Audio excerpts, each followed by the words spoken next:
Hello, Patreon supporters. Welcome to the Patreon after show. If you watched the Tuesday show, you already know it's only Rhino and I. So, Rhino, say hello. Hello. Why are You you know what not that popping means, up on though, there? when it's only the two of us. We can talk about things.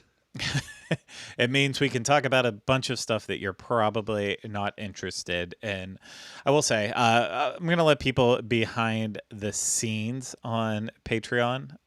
And it's kind of one of the cool things about Patreon is that they give us like exit surveys from people who have left. And um it's a lot of times it's like, hey, I my financial situation has changed and such, and a lot of stuff like that. The one that boggles my mind is when we get the one where it's like the Diz Unplugged wasn't as active as I thought they would be. And I'm like, I know we're not like super active, but we bring one video an audio episode every single week, and it's gone I'm up since what it used to be before. So I don't know how much some people are expecting, but the one that I saw was that someone left on their exit survey was, I was hoping that for the after show that they would they would actually expound upon what they talked about on the Tuesday show. And that one made me scratch my head because I'm like, isn't that the whole point of the Tuesday show, isn't to that not to be as much as we can do with that, so that way we're not holding content back for Patreon? Because also that happens when the topic we started off the rails for that very reason, because we were like, when it's a topic that we feel like sometimes you want to discuss a little more at length. yeah, And that's why we started that one. And I know that we haven't done that in a while because they don't always line up that way, but sometimes they do. yeah, I don't no, know. no, it's yeah, sometimes they do. And honestly, it's I don't want to. It felt like it's been a very weird year for shows, and like you said, Off the Rails was, if we felt like we didn't get enough time to talk about something we were passionate about, then we could throw that in there too. And I Yeah. feel like the past year it's just been so slow for topics most weeks that we over talk what we have to discuss, and it's like at points it's like I'm bored with talking about I this. and it's the thing that sucks about those is I hate when we do the any questions from the chat in the Tuesday show, because then I know it's going to happen again in the Patreon show. And I was like, I don't think every week the same people who watch us every week always continue to have questions. I mean, I know they do have like general, like, oh, hey, what's up? How's it going? You see anything good lately? Or then sometimes you have the things where you're like, oh, actually, I do have a question. But I don't think it's generally meant to be like a Q&A show. I feel like it's just like it's open discussion between us and whatever people bring up here topic. I don't know. I think about it as being like you're just hanging out with us in the room. We're just chit chatting. Yeah, this is definitely one where it's like I feel this is going to be more of us decompressing after that show, because I'm exhausted right now. I didn't get great sleep last night, and I've been I need like to trying to I decompressed all weekend and just like turned off, but now that like yesterday morning hit and I turned back on, and now I'm like, I have so much to do this week before I leave that I don't know how I'm ever going to keep my head above water. So like I pushed it too long last night working, and then I have homework that I have to do, and I'm just like I feel People are like going to I'm think you're a buried. student now. I am a student. Of?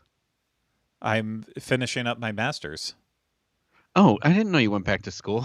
Yeah, I didn't go back to school, so it's been a very long process that it looks like it's going to be even longer. But basically, I was doing a live stream from Epcot one day where I kind of shared my story and Disney College program and all that because I was around Test Track, and in it I talked about how I got I got on the Disney College program not through college because I wasn't accepted. I tried to apply for the college program like my senior year, so it was a trick that people did back in the day. I'm not sure if they still allow it or they do it, but If you didn't want to take off a semester of school, then you waited until you were a senior and you applied during your last semester because you were still in college. And then you would, leave college and then you'd go work on the college program and do it that way. And I tried to do that and they didn't accept me. So then I was like, well, I don't want to go all in and move to Florida because I don't know if there's anything there for me.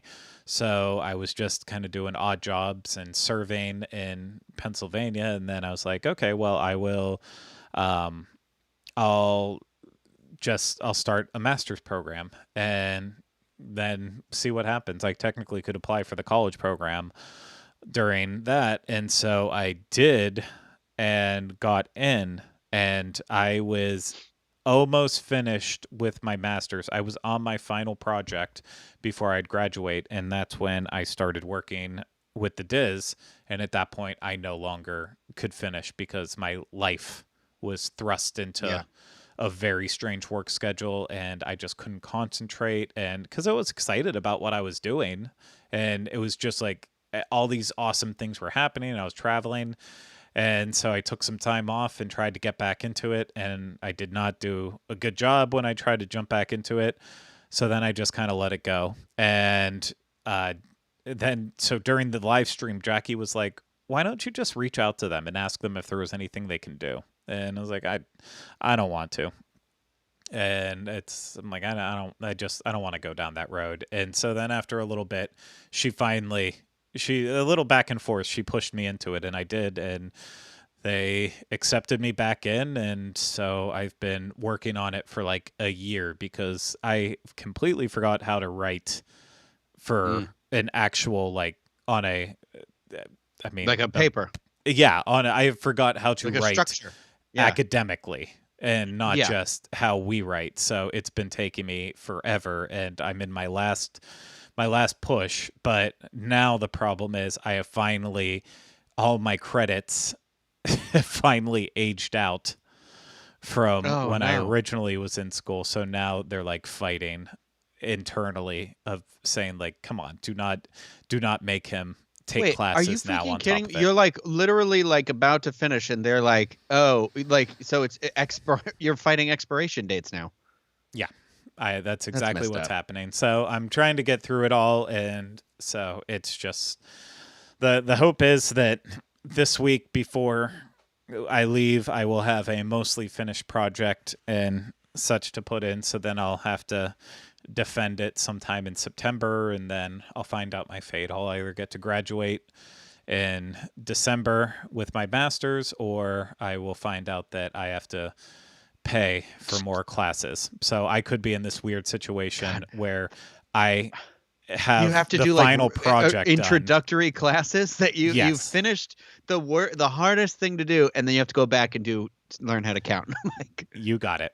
So, oh my god, that would drive yeah. me crazy. And I mean, it's on top of it, it's money too. And I'll be blunt. Yeah. The first time around, my dad paid for it. And so I can't even be like, I wasted all that money before. That's why it was very easy for me to walk away, because I did not really understand the value of a dollar then.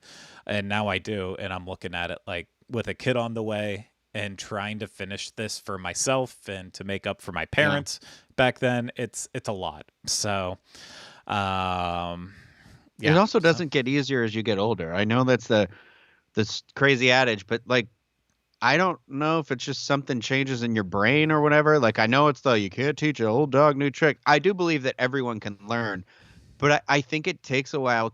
Once you're in the river of learning, it takes a while to learn how to swim in that river again, because you're learning stuff back in a very regimented way that you weren't before. You know. Yeah.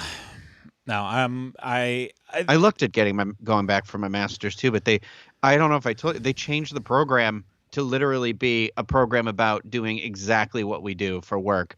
And I was like, I'm not paying someone $20,000 to learn what it was essentially be outdated before I even start for something I already do. So that is where a lot of the difficulties I'm having at too.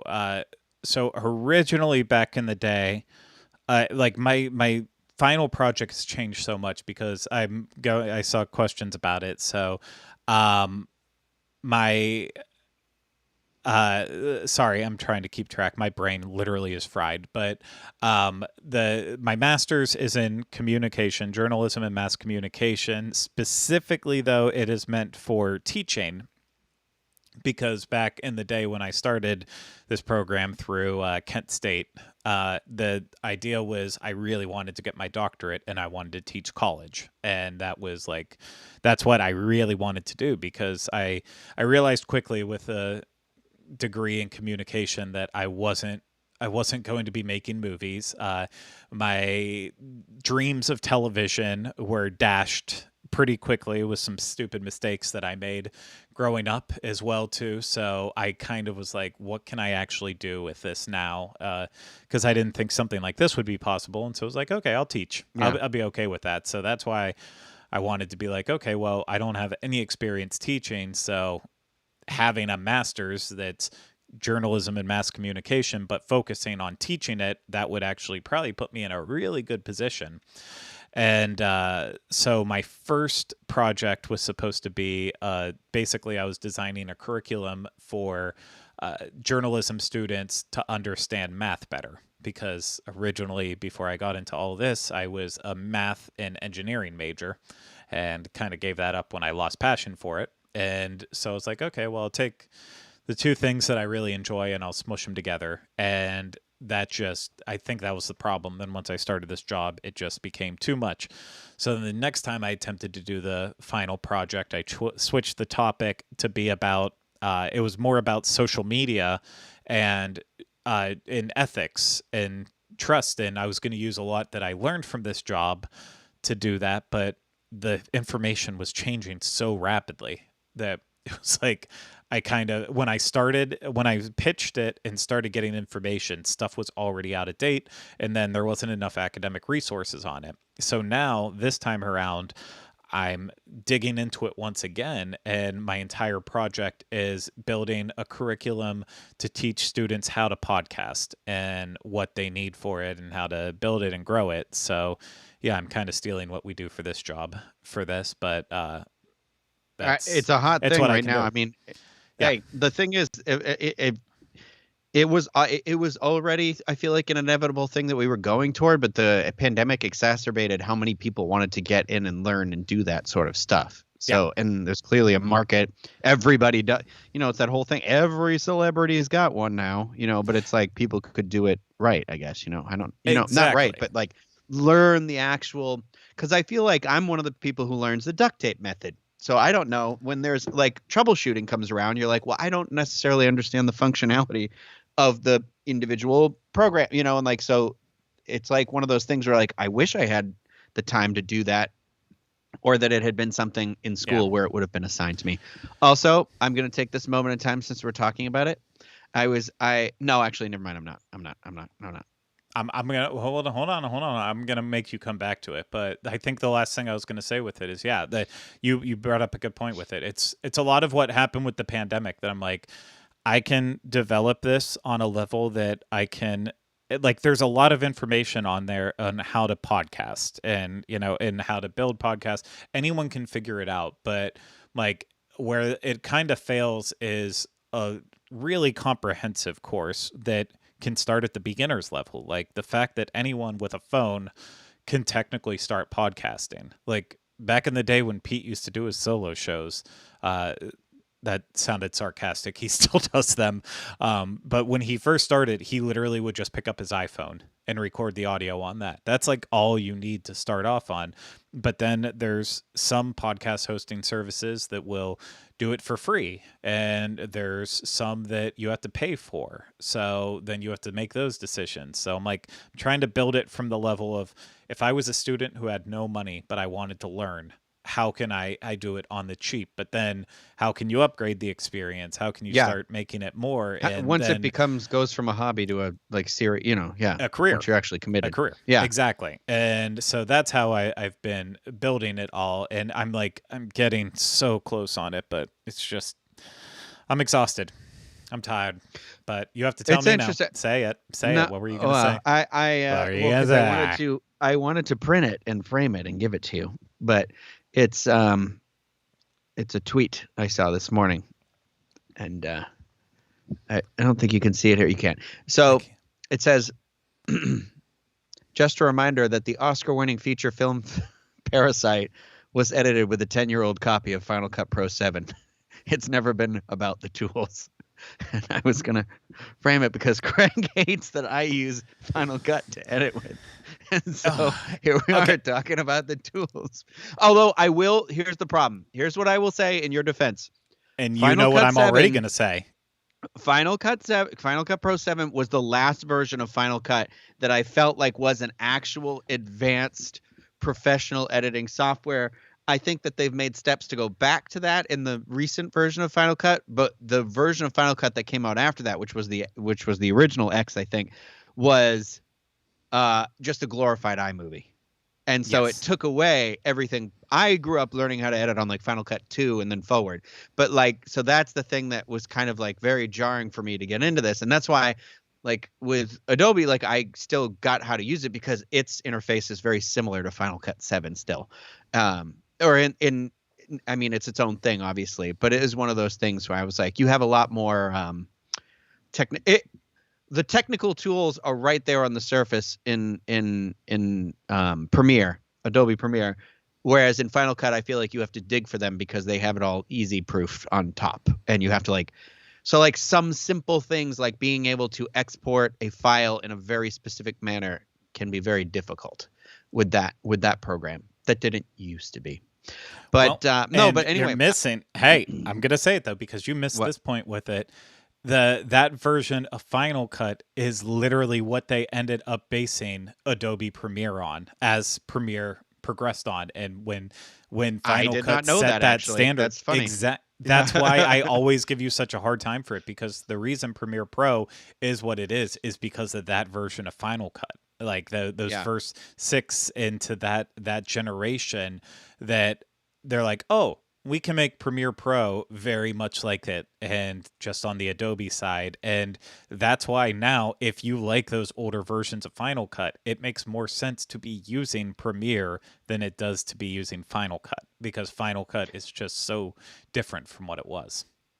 It's crazy to me because it's like I remember in school like editing our short films on this version specifically pictured here, being like the second I saw it, with that grayscale, I was like, oh, I remember these. I remember like snapping the files together, like being able to control the timeline the way that you do in Adobe now, which is where I was like, God, I remember like fucking it up a lot of times too, but like doing like school projects and that, like, because obviously I went to film school and stuff, but it's weird now. I was like, my problem with Adobe, not my problem. I don't really actually have a problem with Adobe.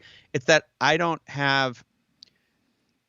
need to have like a very devoted moment to be like, I am going to sit and I am going to refamiliarize myself, because it's like I can do it, but it feels like 2 of my fingers are like duct taped down is what it kind of feels like when if that makes sense.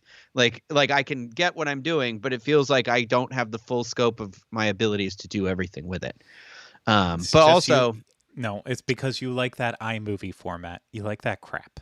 I don't like iMovie, but I do like the newer version of Final Cut. I definitely like better than the crappy one from before. I remember being in one of my classes, and when I saw the update, and I was like, what the hell? Like being like, it was so drastic that I was like, why would you do? We talked about it in class because they were like, why would you do this? Like, why would you change it so drastically when so many people are using this other version of it? It's insane. But I was going to say about your podcasting thing too, is that like for having done what we do for as long as we do, like I could record, like I do that Power Rangers podcast with Ken. Like, I can do it and basically figure out how to be like, okay, it sounds solid. It sounds good. It sounds clear. It's whatever. But I would never be comfortable applying for a job that involved podcast production, to be 100%.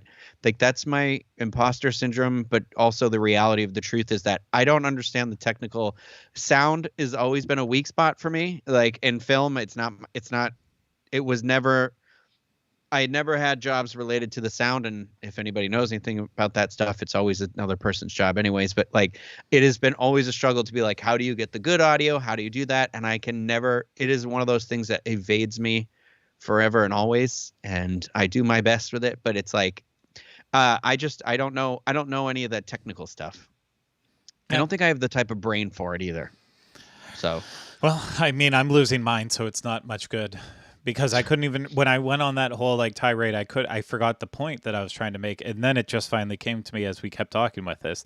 The problem that I ran into right at the end of this, like finishing up this paper, is that finally there was like, my professor was like, you could use a little bit more of like a first-hand source on this if you can't like if you can't find academic papers that are really justifying what you're saying. And like, I don't know, how to put this, but like, I'm not trying to like sit here and prop myself up, but I've been doing this for 10 years. Like yeah, a lot of there the aren't big people to go to. podcasts, a lot of the big podcasts have been doing them for, they've been doing them for anywhere between, I would say, 10 and 15 years. And technically the Diz Unplugged is on year 16 now. So granted, 6 of those were without me, but like, I feel like I've gotten to know as much as I can. And so like, it feels weird with the idea of me,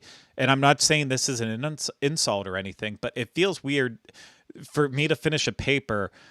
Like I have to look at who's been doing this longer that could answer questions for me to use as a first-hand source. A lot of the ones who have been doing it longer are celebrities that I'm never going to be able to get in touch with. Mark Maron isn't going to pick up his phone to answer questions for a student about how to podcast. And so then I'm like looking, well, who's in my world? I'm like, I cannot use Pete and Lou Mongello sources in my paper. Like it feels then it's hyper focused on what I do. So I'm like, gosh, I don't. Have you? I You don't should. know. Have you thought about like asking Elise about maybe if she knows anybody? Yeah, I might have to. Figure something out. I'm just with that, thinking of so. somebody because I'm like, if it's trying to get somebody, because all I'm thinking is like, if I was you, yeah, I get what you're saying. It's basically you have to find someone who's in the business. That's the next level above you, is somebody that has an IMDb listing of audio accomplishments or something like that. I don't mean it in a rude way or anything like that, but that's what you're looking for, right? It's like that's the person who took it to the next professional level. Yeah, that's the hard part. I'm like, I know I'm not the best at what I do, and there are a lot of great sounding podcasts out there. There are a lot that sound better than ours and are structured better than ours. But I'm like, I've got 10 years of experience, where some of these people come in with like 2 years of experience, and that's all they have. So it's like, yeah. At what point can I just say I'm the expert? But it's a certain amount of hours, or I forget what it. I don't know, because that was the same thing in film school. It was that like, there were teachers who were like who were teaching for like, I don't know, 20, 25 years. But then there's, a younger guy, but he had a film that sold. And you're like, well, who do you talk to more? Are you like, did he just get lucky? Does he? But then also it's like, what are you trying to understand? The fundamentals of storytelling, or are you trying to understand the technicality of the production of a film? And I was like, and those are two separate ideas that need to be married together to be successful. Okay. So it's like, I don't know. That's your part of it. That's your journey too. What's the content? I don't know. The world's new favorite word. We live in a world of content. Speaking of content, Rhino, I've watched about half of The Bear so far. I'm cold. Oh my God. Do you go in the kitchen now and you go, yes, chef? No, I was doing it to myself the other night, but I don't know about you, but it was one of those shows where I was like, I think I hate everybody on the show, but also except for that one girl and the guy who makes the donuts.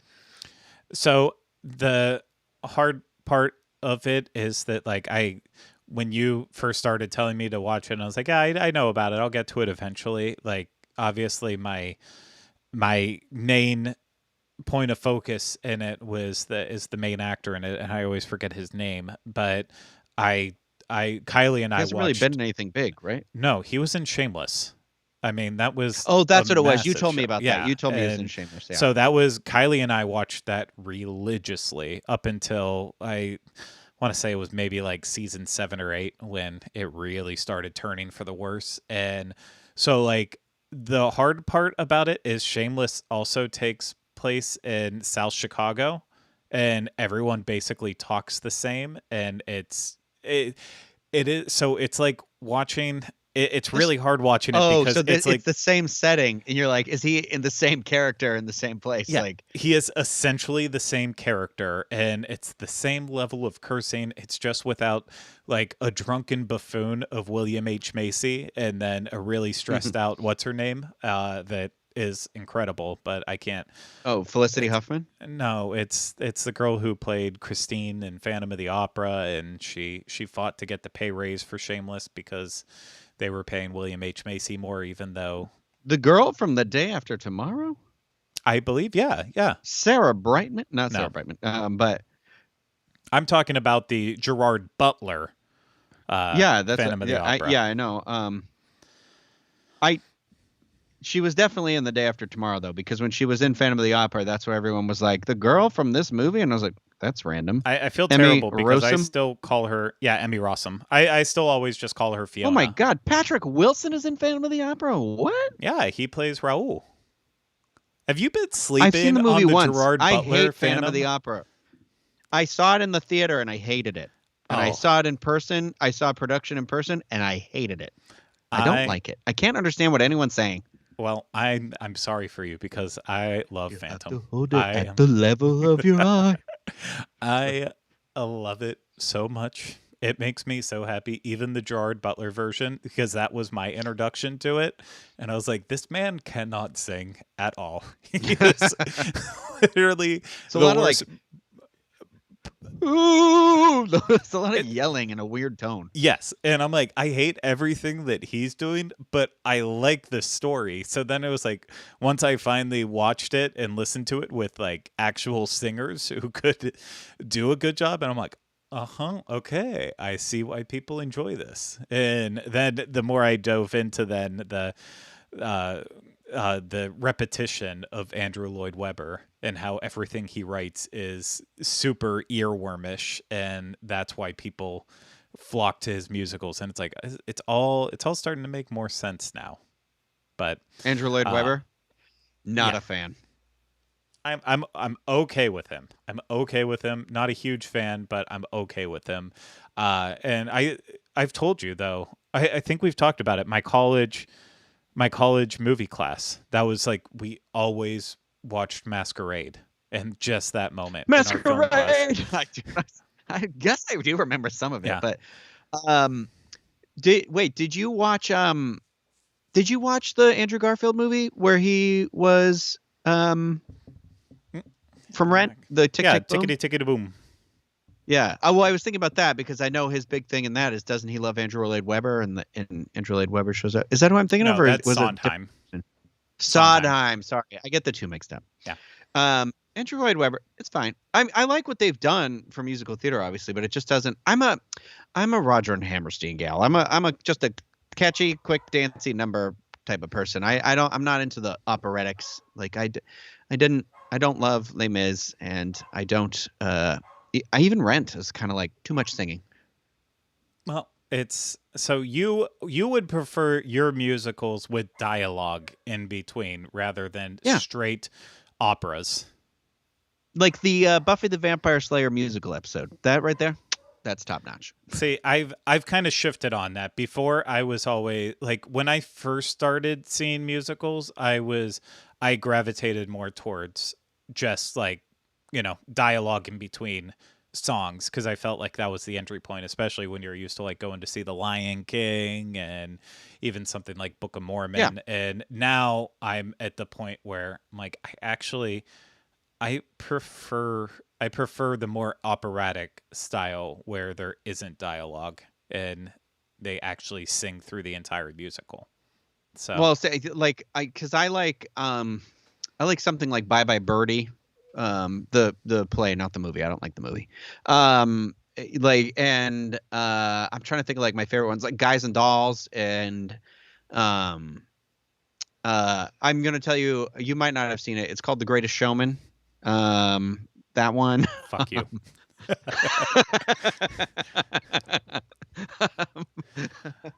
I'm trying. Hold on, I got a musical shelf right behind me here. Yeah, Moulin Rouge is like one of my favorite movies, but that's a jukebox musical, so I get the way that doesn't work for everybody. But I do want to see the production, the play. I love that you brought up Guys and Dolls because I just watched over the weekend on Sunday morning. I think Kylie and I watched the episode of Seinfeld where the NYU reporter does the story on Jerry and George being gay, and the part of that plot twist is for Jerry's birthday, George bought him the tickets for Guys and Dolls and wanted to go together. Guys and Dolls. You doing it for some doll? I mean, that was my like first musical I was ever in. I was Harry the Horse in that. Yeah. You couldn't find Greatest Showman back there? That's a shame. Oh no, it's in front of me. The Blu-rays are over there. This shelves, all the movies have to be reorganized. But it's my like, I was trying to look and see what I had for like, because it's musicals and then like family movies, and I got the Morpher covering up. I got Mamma Mia back here. You like Mamma Mia? I do not. I've seen the production of that. High School Musical, Rocky Horror Picture Show. What do you want? You know I like Rocky. So I do not like Mamma Mia though. That was one of the worst like the theater second experiences I've had to sit through. Not the first one. I don't know. I haven't even watched either of the movies. Oh, you haven't even seen them? I have seen the actual Broadway touring production of Mamma Mia, and I decided right then I don't need to see the movies. I do not care for this at all. Yeah. No, they're not. I don't like see stuff. I get why they're like fun, but it's not for me. I love Moulin Rouge though. I do love Moulin Rouge. I love Ewan McGregor though. I appreciate Moulin Rouge. I think the thing that weirds me out about it, and I don't think I ever gave it a fair chance, because in high school, one of my best friends in high school, he was like obsessed with it, that he would watch it every night. But like, okay, that's a lot. It was completely the opposite of every movie that like we would go to the theaters to see and what he would like. But then like, it was like one time standing in his room, it's like, what, you loaded up Moulin Rouge? You're watching Moulin Rouge? And he's like, yeah, I watch it like every night. It's my favorite movie. It was his Phantom Menace. I will say this. Somebody asked about Wicked. Christine's asking about Wicked. I did enjoy Wicked a lot. I saw that. I think to be a movie, though, they need to work on that second act, because the second act, it works as a play, but I don't think, like, it's crazy because the first act I was like, yeah, movie, easy. Second act, though, I was like, oh, it doesn't really all come together in a movie form. I feel like it's going to take a little bit of additional material in here or something like that. But I'm trying to think the best like musical I've seen in person. I loved Young Frankenstein, the musical. Like I think the movie's funny. It's good. You know, I get it why it's a classic, but I thought the musical was way better than the movie. It's essentially the movie script, and then they just added songs. I haven't seen it. I've listened to a little bit of the cast recording, and but Young Frankenstein is like my top tier Mel Brooks. Mm-hmm. Like it will change on the season, but it usually goes back and forth between Spaceballs and Young Frankenstein, so that it's too much of a leap to say I could ever think the musical was better. It'd be like Tiggerette brought up Spamalot. I love listening to Spamalot. It is one of my favorite cast recordings to sit back and listen to, but ultimately, like, I've never seen the show. I would love to see it. If they ever revived it, I would be there immediately to see it, but you can't, at the same time, you can't top Monty Python and the Holy Grail. That is a near perfect movie if it's not a perfect movie. It's a perfect movie in my opinion. I want to be fair for people who are like, it's not that great, but it's hilarious. What's wrong with you if you don't like Spam? Jeez, I just said Spam-A-Lot. Monty Python and the Holy Grail. Jeez Louise. I did see like a local production of Spam-A-Lot, so that was like, I feel like that skewered a lot of my feelings on it, because it was also one of those where I was like, I have a feeling nobody on this stage has ever seen the movie. That's like it was one of those where I was like, I also I've only seen Monty Python once, and the Holy Grail You've only specifically. seen it once? I think I only am once my friend made me watch it. I did enjoy it more than I thought. You know, the other movie I've only seen once, and it was within the last 10 years, was Princess Bride. And that was actually really good too. yeah, I see, liked that one a lot. I the Princess Bride, I really really enjoy it. I mean, it's I don't have it hanging up in here because it's in our hallway, but you know, Kylie and I we did the MegaCon where you got the picture with the Yeah. cast, and so like that's a super important movie to me. But it's not a movie I need to watch more than like once every 5 years. I don't need to watch it a ton, but Holy Grail, I think you need to download it so we can watch it on the cruise. We'll get cozied up in our little stateroom together, and we'll watch Holy Grail together. We'll Wear our laugh. jerseys. We'll have a good time. Um, So we'll chill out on the bed with your laptop out. We'll watch it just like kids do these days. We'll ignore the TV. I mean, honestly, the laptop yeah, screen's just probably ignore bigger the than TV. the TV. So Oh yeah, on this ship, I think so. yeah, Yeah, I also watched Goonies for the first time. The first like actual time where I'm like, okay, I remember this. I didn't like it. I feel bad. I think why people like it, but I was like, it feels inferior compared to some of the other 80s things that I would be like, that's an instant like I'm a Gremlins gal. So I don't know. yeah. But you know, you didn't answer my question about the bear. We got so far away from it. Do you like it? Not really. No, it's I. But you're gonna finish it, right? Because it's short. I'm Yeah. telling you, you get to that episode. That one episode is fantastic. But I was like, I think I also you get what I'm saying, right? When you're like, what are they making? Is it just sandwiches? Like, is that their thing? Why are they so shitty about it? Well, I mean, he's trying to elevate the restaurant, so I have an appreciation for what they're interpreting as the kitchen, and like and I said that I think when you first brought it up, my entire problem with it is like I I know that there are kitchens out there where that's how they talk to each other. That's the stress and the hierarchy with it. It's very, very toxic. I know in that way, but you also know from Yeah. plenty of restaurants that are open concept that if it's a good You can do it without being kitchen, shitty. yeah, people do.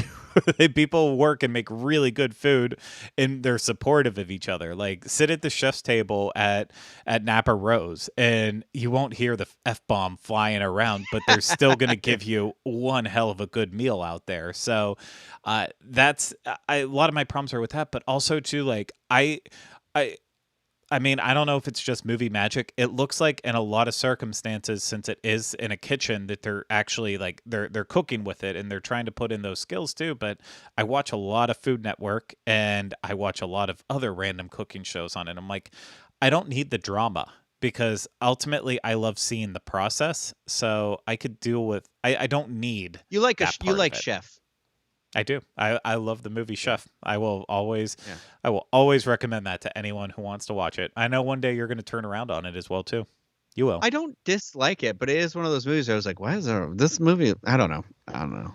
Uh, I feel like somebody was like, but I'm in my 30s. I am 37 years old, so I feel like The Goonies should have been a movie I was watching when I was a little kid. I don't know why I didn't, but I don't like the pirate aesthetic. I think is part of it too. I'm not a pirate person, so I'm I going to be I bold. I just don't think it's that good. the first part of the movie, I don't think the kids have as good a chemistry as like kids like Stand By Me, and Corey Feldman is in that movie too. I think all those kids in Stand By Me, I think that movie's so good because I think everybody in that movie is so good, like everybody. But I also like the flow of the story, and I like that it's like that scary, crazy, weird like movie where you're like, who is this for? This isn't for children, but these are children that are the main character. But this clearly isn't a kid's movie, so I don't know. Yeah. Maybe I'm gonna watch Stand By Me So after this. with You did. I'm not going to speak about with Stand By Me, but like I feel like my ensemble kids movie growing up really was it was probably Sandlot for the most part. And Oh, that's a good one. I like and Sandlot. I know that's very different from the Goonies, but I'm gonna have a point with it, and I think the point is that with Goonies, I did not watch it growing up, so when I finally did watch it, it was I saw the adventure in it, and I could see like, oh, if you're a kid, like you're going on a treasure hunt. It could be so fun. But I was watching the kids in it and saying I couldn't connect to a single one of those kids, Yeah.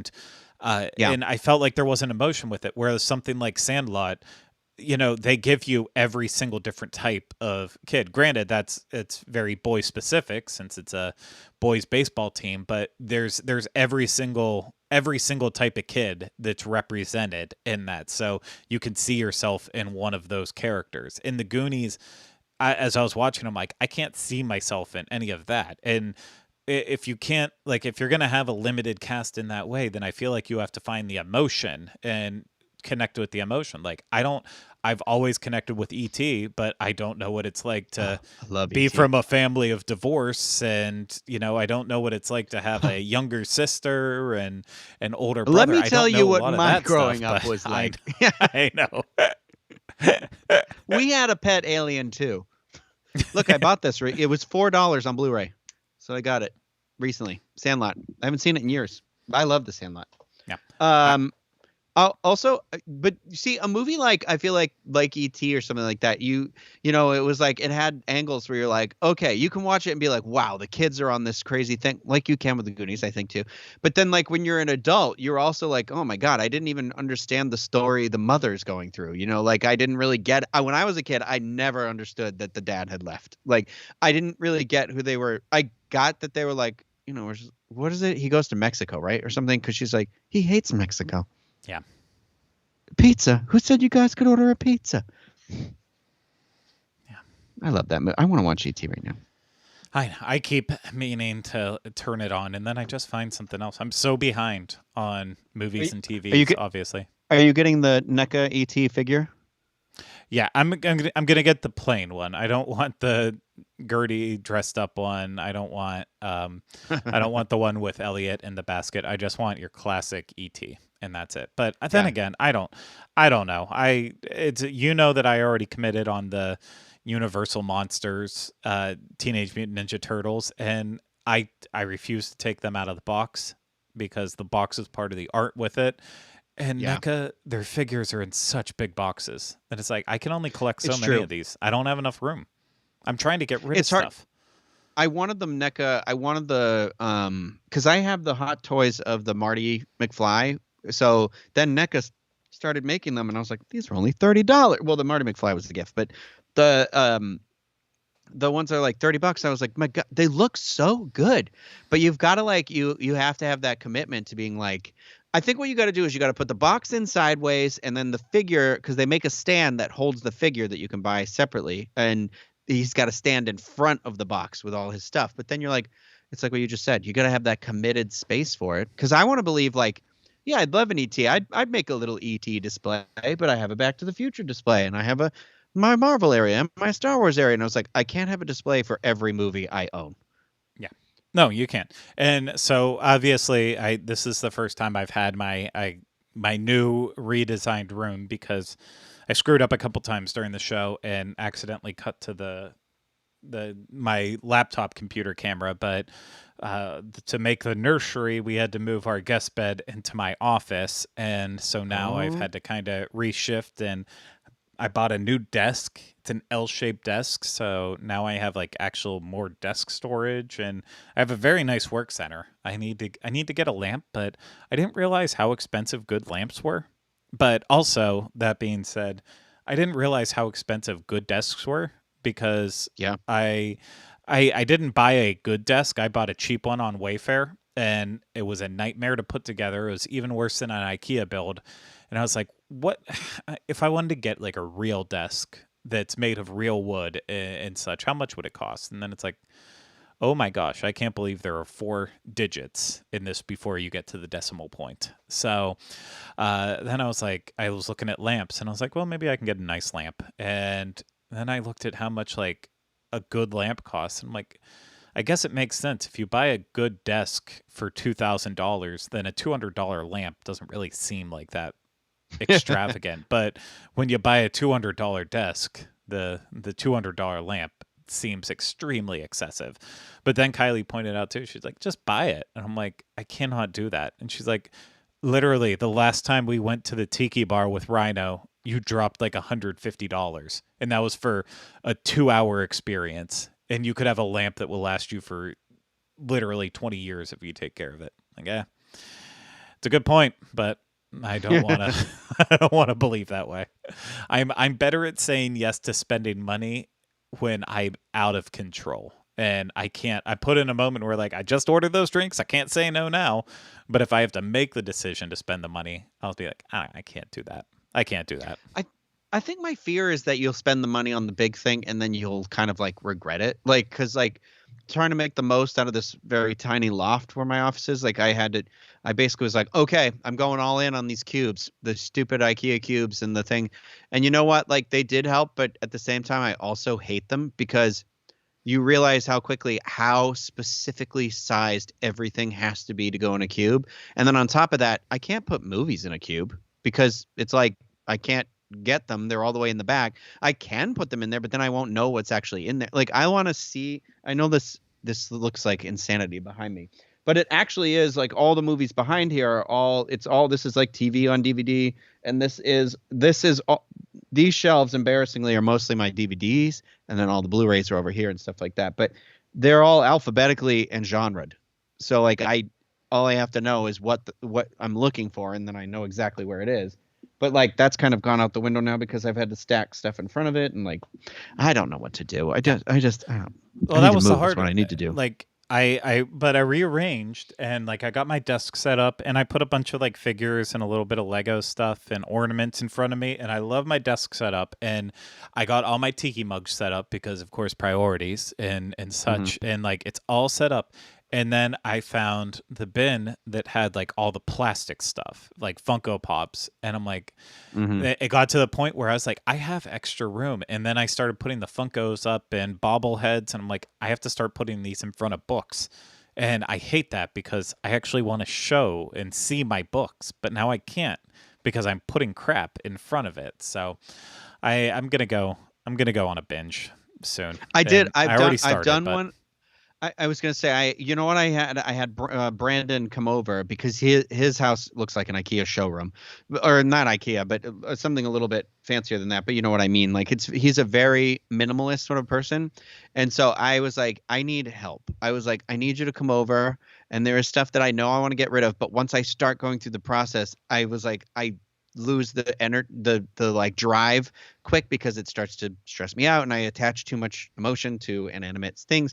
And he helped me, and like he basically was like, okay, well, it's been in this cube thing and you can't see it at all, so what does it mean? And he was like, and in a perfect world, how much space are you going to use and where are you going to set it up? That's the hard part, is that like I'm also a completionist with some stuff where it's like I don't like the Power Ranger action figures where I was like, I don't even like action figures. I like Funko Pops, and I like this stuff, like stuff that's like the role play, like makes you the Power Ranger, like that sort of stuff. I like that. And I was like, I don't want, but it was the only like adult oriented collector stuff that was coming out. So I was like, well, I'm collecting it now. And then I was like, well, I can't have 4 out of 5 of the Power Rangers. I can't have one from this team and not the whole thing. And then I was like, you know what? I don't even like this season that much. So now I've went through and I started picking up stuff, and I just sold, literally, I just got notifications about selling stuff. You know what I just sold on eBay? Not. I just sold my Splash Mountain Funko Pops. I don't want them. I was like, I have no attachment to this ride.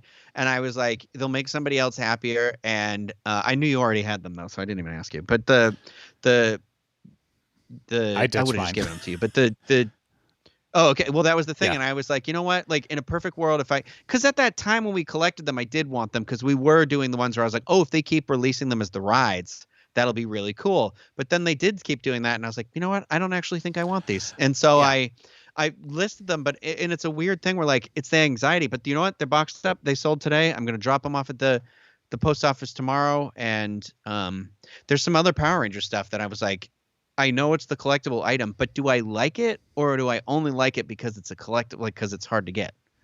Yeah, I know. I with Funkos, I'm kind of like going back and forth between, and like some of them I've already sold off, and others I'm just like I know I'm donating them when I take them to Give Kids the World, because it's like it's ones on the level of like Red, where I have two because someone gave me a red, and then I have actually two people gave me reds. I never bought a single red, Yeah, I and have a I'm like, red. I don't even want the red anymore, but you can't go on, you can't just sell it on You can't eBay get rid of it. Yeah, because it, because it doesn't even sell for $5, and then it yeah, costs you more money to drive to the post office to sell it.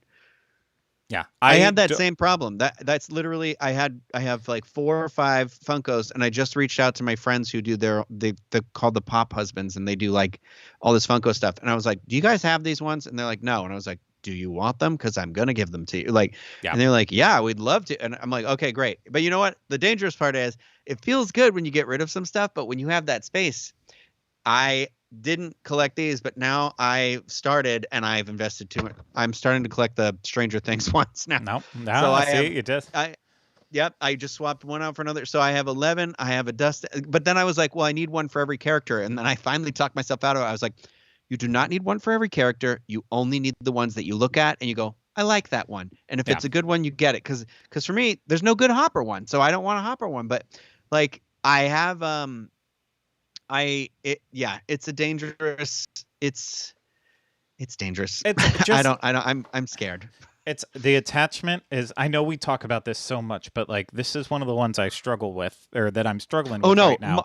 And Wait. Sorry, before I forget, tell me in a second, but I just want to say before it disappears in the chat, because Marla, you sent me the Pete's Dragon popcorn bucket.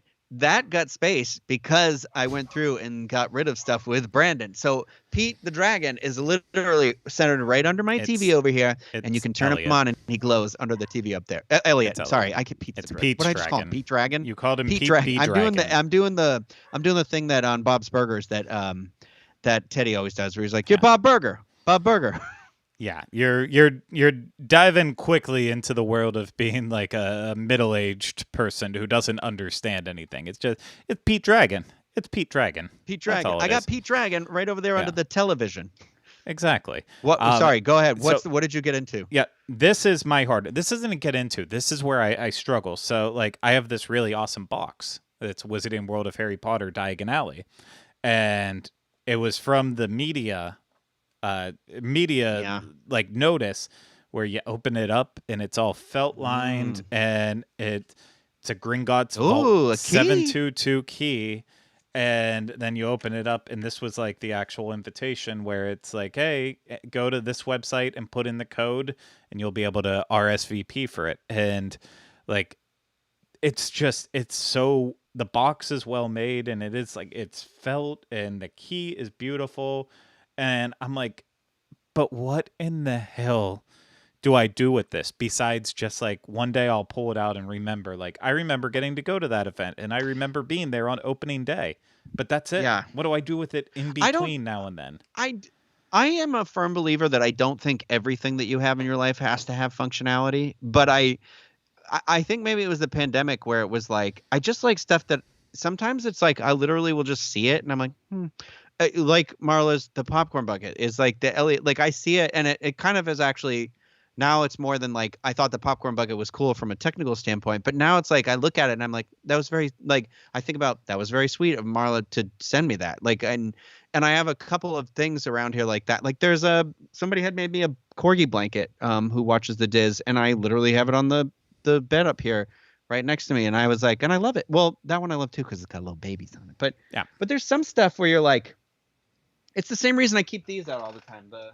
Speaking of Funkos, look at my little gremlin. But the pumpkins, I'll keep these out all year round. But it's like, I don't know. Because then people are like, "Why do you have Halloween decorations?" And I'm like, it reminds me of my grandparents because they had them in this house, and that's why I'm like, I don't know. I just like looking at it. I will say the one thing that has saved me potentially, I Eli probably knows this too, but once Lego Legos. started doing Oh, once the they gold. started Yeah. doing digital instructions, which that wasn't the case back like when it first started, but now that they do digital instructions, like if you don't keep the instruction books, then you kind of, once you build it, you're stuck with it.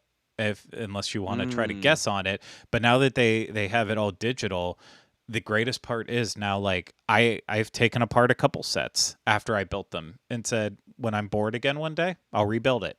And it doesn't always have to just be a display. This can actually be used like a puzzle or a toy. And if you don't, with Lego sets, they're very expensive. They come in very big boxes, but usually if you are smart about how you put them away piece by piece, you can like actually condense it down to the point where Lego looks extremely wasteful for the massive amount of boxes and bags that they put Yeah. out. And Because you can get it in like a tub, like a plastic tub versus like the big. yeah, Because I it's all separated in those separate boxes when you Yeah. or bags, right? When you first open them. It is. And so I basically, the last one that I broke down was way back when the pandemic first started. A person who listened and watched the show reached out from Lego and offered to send the Mickey and Minnie set that they released, and we never got around to building it on camera or anything. So I finally just was like, I want to build this, and had it sitting out for like a week, and then said, okay, I'm good, and I'll put it away. The box was absolutely massive for this thing, and I compacted it down. I broke it apart step by step, and I looked in the book and I said, okay, these are all the pieces that go along with these instructions and that. So it was like if you just opened it up, but using like lunch bags and sandwich bags and stuff, and Ziploc up to like bags, a yeah. gallon. Yeah, and I compacted what that box was probably like the box had to be about 2.5 feet by 1.5 feet. And like a big box, and I compacted it all down so that it only took up about a quarter of one of the IKEA squares behind me. And it's it's such a waste of space. You didn't get rid of the box though, right? I did because it was it technically wasn't the real box for it. It was a promotional box. Oh, it was like here's the Yeah. It essentially said like this is a free sample box on it. So okay, that's different then. Yeah. Yeah. Because I was gonna say that's part of it too. Is I know that Eli takes them and he has them like folded a very specific way. You're not allowed to touch them or anything. Like, because like they said too that like Legos retain their value. Like they're more valuable than gold right now. Lego, which is funny, but yeah, it's more valuable. Did you get BD1 in the long run? What's that? Did you get BD1? No.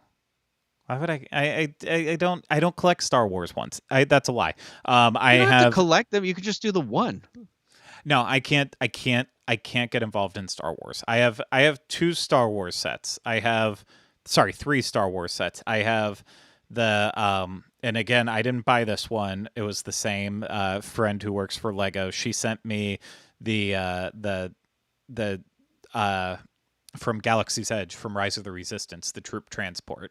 She sent me that one, so I have that set, and it's on my desk. Actually, luckily I was smart, and the desk that I bought, as cheap and crappy as it is, it's a tiered desk, so I'm actually not like straining my neck looking down at a monitor anymore. I'm actually like I have to look up at it most of the time now, which is very nice, but. Let me pull it out here. Eli, did you get the Haunted Mansion one? This is my my Lego. Don't drop it. Yeah, I'll cry. Yeah, and then I've got Lieutenant Beck right there. Oh, it's got a Lieutenant Marathi right there too. Yeah, no, Lieutenant Beck here. I just felt a piece in the back come off. I have that one, and then I have the Dagobah set that they released. It's like a Dagobah diorama. And then, because I love Yoda, and Empire is obviously the best. And then I have Boba Fett's Slave one, because that set was out of stock everywhere, and it was clearly being discontinued. And Kylie was like, just buy it. You love Boba Fett. And I can't show it on here, but I used picture hanging wire, and I actually hung it up off the wall. So it looks like it's actually flying. Have you ever added the light kits? I've looked into it. Specifically, I looked into it for the Halloween, or not Halloween. Sorry, the Home Alone house set. Oh, Home Alone. Because I was like, that's one that I would love to set up with lights. And you look at the instructions; they are so complicated to do. It's not as straightforward. I think you have to like. you have to have it. I heard somebody say that if you have it while you're building it, it makes life a lot easier too. That Yeah. like Otherwise, you have to take it um apart. but I know that Eli just got a bunch because he was away for a trip and like 7 FedEx boxes came here. So I know that he got the Haunted Mansion ones. I know that he has the Groot one. I saw he's got the small Aston Martin, so it must have been a free one because he has the regular size James Bond car. He likes the car. He does like kind of all the vehicles, and then he likes the bigger, like the Stranger Things one that's like upside down. Oh, that one looks really cool though. Yeah. I like ones that like are really cool looking display pieces. Like I think the Nintendo, the one that they did of the original Nintendo system is really cool because like the game goes in and it actually like inserts and it has the spring in it and everything. And I don't know if he got, I'm assuming he probably got the Atari one. I doubt he got the friggin' BD one, even though I told him to get it so that I could have it. But I don't, I can't, I have a thing with like tiny, I wish I liked it as much as everybody else because like I just can't deal with the tiny little things snapping together. It does, I don't like little things on the tips of my fingers. Like it's a weird sensory thing that stresses me out. Well, shit. I What? just checked. Well, I did. You mentioned the Haunted Mansion set, and it was Is out it of sold stock. out? But it was out of stock. I knew it was out of stock online, but I just took a second to check and see if it was at Disney Springs, and it is right now. So Oh, I'm so you're like, going to go to get it right now? Yeah. um, listen, I can't complain about how tired and busy I've been, and then go to Disney Springs to buy a fucking Lego set. That will literally that's be me content. just being. It is. Do a classic, do a Rhino shopping video, but do Craig and do it at Lego store and be like, we're going to take a look at all the Lego sets at Disney Springs today. I will be honest. Since you have sequestered yourself in the house, so you're unafraid right now. That is putting. So you don't have to be afraid about getting COVID before the cruise. It has made my life so fucking difficult because I have just been trying to keep up with everything, and I don't know if I'm going to be able to. We might have to have an actual gap in content because I don't like doing that, but I'm like, I have to go eat at Universal. Oh, hopefully they'll announce Halloween Horror Nights houses tomorrow and you and I can record a show on that at least.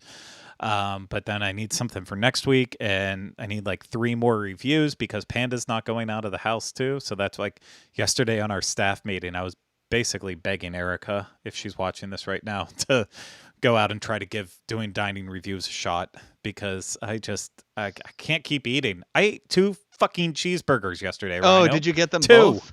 I got them both. You didn't have to eat them. You could have just ate the equivalent of one and thrown the rest away, I guess. I mean, I know I wouldn't do that because I don't like wasting food. I can't do that too. And here's the issue. I want you all to watch the review for me, youtube.com/Disney Dining. And it explains more, but here's the problem that I needed to eat all of them because I was like, I liked them both. And I was like, this one has a little bit of too much of this one has too much of that. And then when I stopped recording and I sat down and ate, it ended up being the complete opposite, that I just took weird bites at the beginning. So if I did not finish both of them, I would have based my opinions on those first couple bites and it wouldn't have actually been fair to it. But then I thought about it too. I just sat down and ate 2 fucking cheeseburgers that are going to be gone by Monday. And why did I do this to myself? Why? It's just weight I'm never going to be able to take off. They had pork belly on it. The one had a fried green tomato. So unhealthy. So unhealthy. But yeah, well, I mean, I like, guess we can, if we can think of things, we can do stuff in the room, like record stuff in the room. it goes on DCL Fan. No, It it doesn't have to be Disney Cruise related. I'm just saying we can record like something else about it and just be like, we're recording in our ship, blah, blah, blah. Like, I don't know. We're in the darkness of our inside stateroom. Oh my God, I forgot. I forgot. The one time we could have used the light. God. I don't know. Yeah, I don't know then. Yeah. Man, if we hadn't split apart the YouTube channels, there would have been a ton of content for the one. I know. Not the one. I mean, I definitely think it should be at least 2 YouTube channels and probably the food one. Listen, I did not have I was able. Pete asked me my opinion, but he ultimately wanted the channel split, and so we're Yeah. doing our best every day in and day out. Lindsay, I saw what you said there because I am watching chat, and if anyone ever says anything that we can bring up in here, I know we're not going to talk forever, much longer, because we have dogs and peeing and all that stuff to do. Not together. But the Big Owl mug, I'll be honest, it went out of stock really quickly. And since it There came was a back million in of them. stock, yeah, they can't Yeah. get rid of them. So I Also, would say it's I'm probably going to still be going to be honest here. about it. Did you get it? I did. I don't think it's a functional mug. I think it's just a shelf piece. It's a It's weird, mostly like, how do you hold it? it's mostly a shelf piece, but it's a Big Owl shelf piece. And Lindsay, if it just message me on Instagram because I can always pick it up for you. I'm not personal shopping. Just want to make that clear. But I was going to say you should have just told her that separately. Lindsay sends me beer, so I'm thinking about it right now. So I'm just doing it. I mean, that's the deal. You send me beer, I'll do you a favor. But no, Lindsay sends me beer, so I can always help out in that way. And I forget what I was going to say. Well, Auto Rules is asking, what's the must drink at Hook's Barbery? It's the build your own smoked old fashioned. Just talk to the guy who's making it. He's very good. Yeah. Do you have that mug readily available? It's downstairs. I can get it. I can No. get it. No, I don't think I'm it's not worth gonna the get trip. it. I'm not gonna. It's yeah. If I had a picture, I would go get it. But it is literally all the way downstairs. So I'm not gonna get it in this moment. I'll just show off all the other crap I have that I don't need here. There's my Wally. That was my first Lego set that I bought.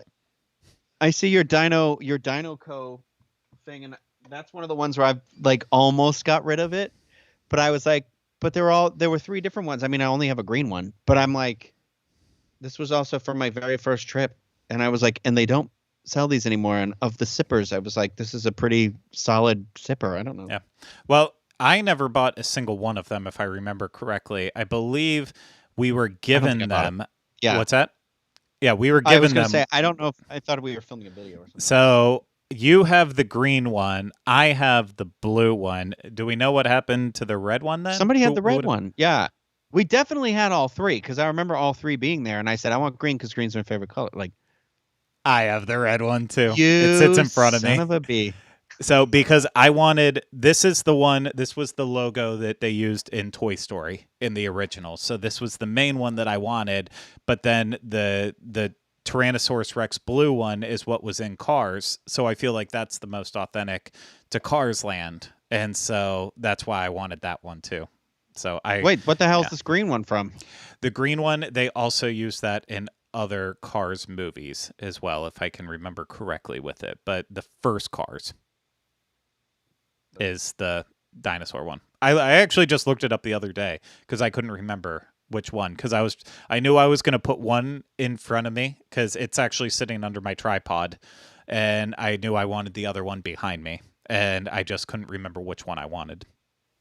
You see, I got this Eddie Pop. It was while I was in Texas. It randomly was on the Target website. So I like it, and I got it. Like, I just happened to. I also open my pops. The ones I've shown. I don't have them when they're spaced out correctly. That's how they'll. Yeah, we can see the Belchers there. You can see it. Yeah, over there.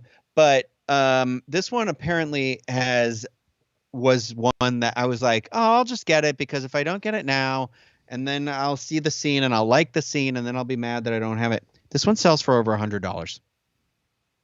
It was apparently it's like the hardest one to get, and I just accidentally have it. This was my first Stranger Things pop. It only sells for $100 right now while everyone is in Eddie fever, and then when they realize he was an awful character, then it will drop and it'll be like $1 and no one will want it. Yeah, but that's one of those ones where I'm like, I'm fine with that. That's why I was like 11 with the Legos. It's iconic 11. That's why I was like, I want that one. And now, it's just I'm being very selective. Like there's the Funko does the sets now where they look like the scenes, and there's one of a Demogorgon that connects with one of a Will, and they're both in the upside down in the living room, but one is one half of the couch and the other one's the other half, so they go together. And I was like, I want those ones, and then I want Joyce with the lights, so it's like the scene from the show. I will just let you know, I have a couple of the ones that are more built like sets, and I feel like the quality on those ones is awful. And Funkos are already terrible The quality, but a lot of the props and stuff, it's like they don't yeah. know how to make them because they don't usually make them.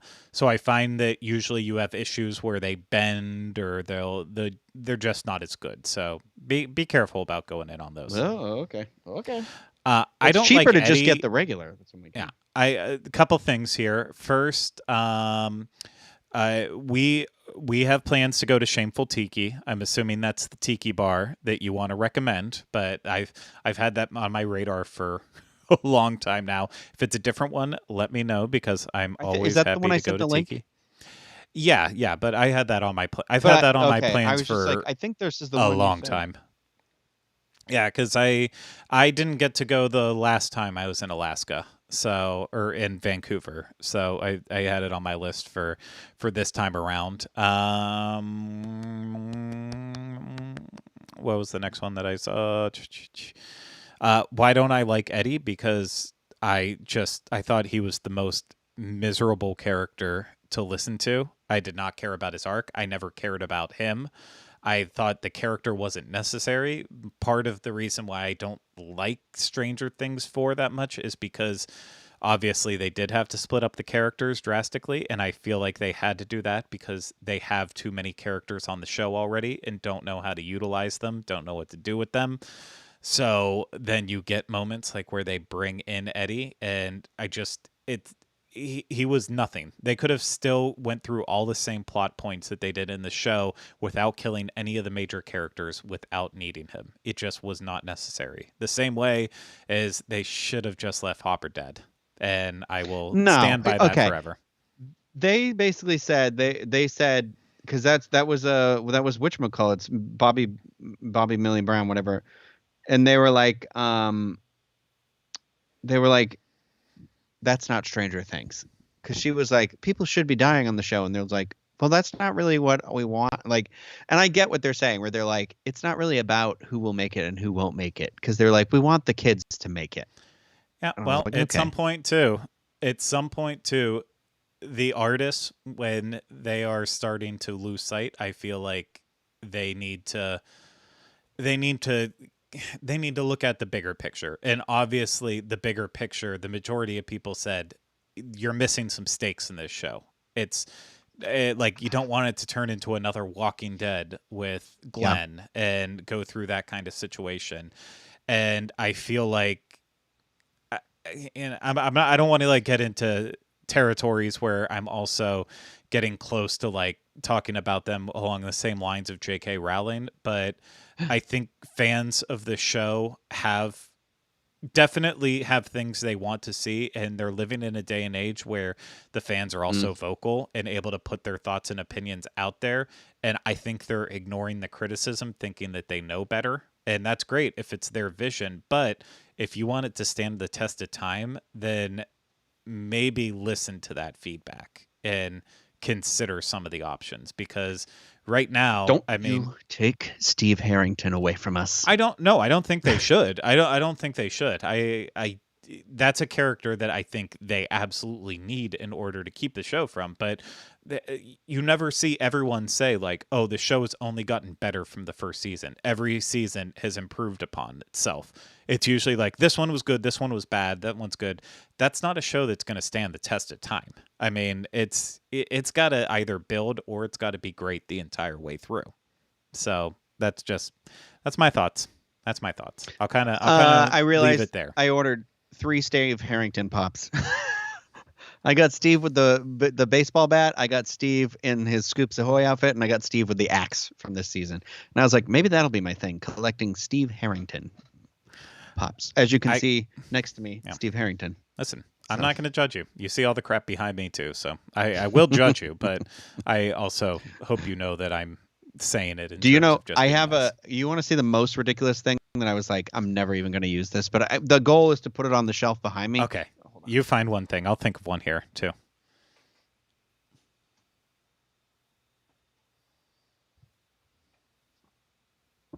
Okay. Okay. Yeah. Why, buddy? Why?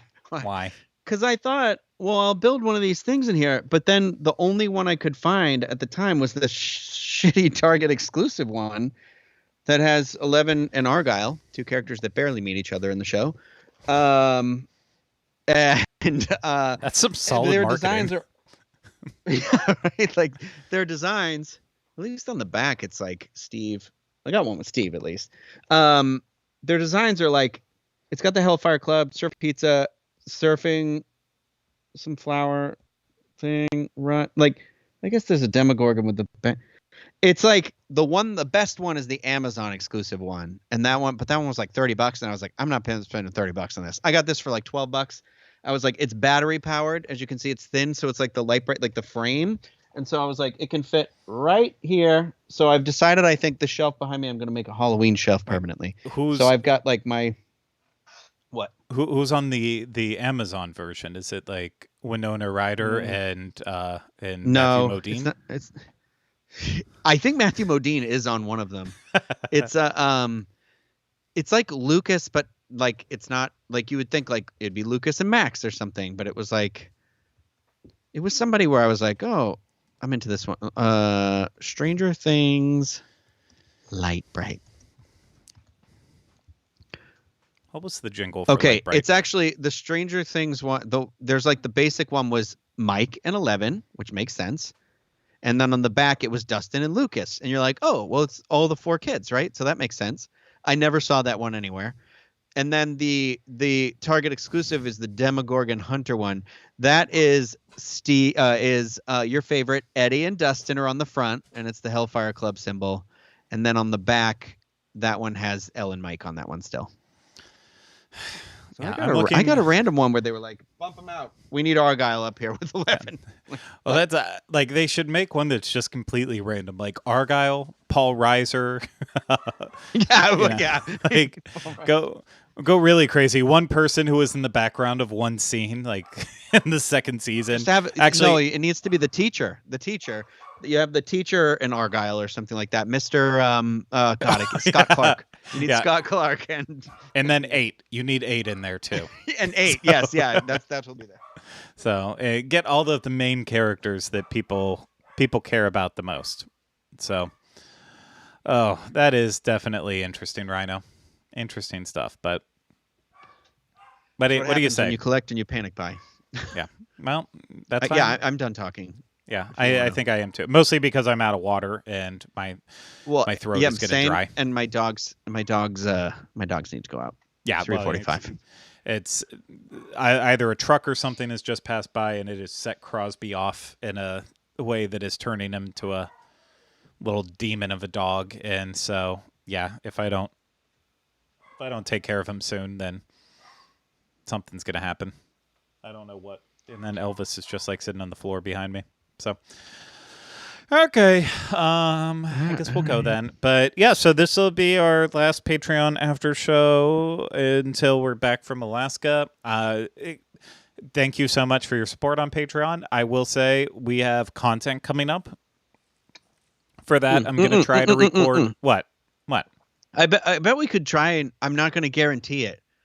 But I bet we could try and do a live stream while we're in Alaska at some point from the room. I was going to kind of save that for a little bit. I was going to talk about the content that's coming up first. Like, I know everyone here is in different tiers and stuff. For those in the $10 and up tiers, there will be a special video release tomorrow that I'm very excited about. It's very short. Like I'm talking, I think it's 35 seconds long. It's not very well made, but it is something that got lost on my hard drive that I kind of forgot about for a long time. And I stitched it together last night when I couldn't concentrate on my paper. So you have that to look forward to. Rhino, do you remember what it is? Is it something from Disneyland? I'm going to see. Give me 1 second here. It's under the bed thing? No. Here. I don't want to like bog down my thing too much, but I will just I'm going to trim this because since it's $10 and up, I can't just give this to everyone. But I can give you the teaser. Here we go. A 30 for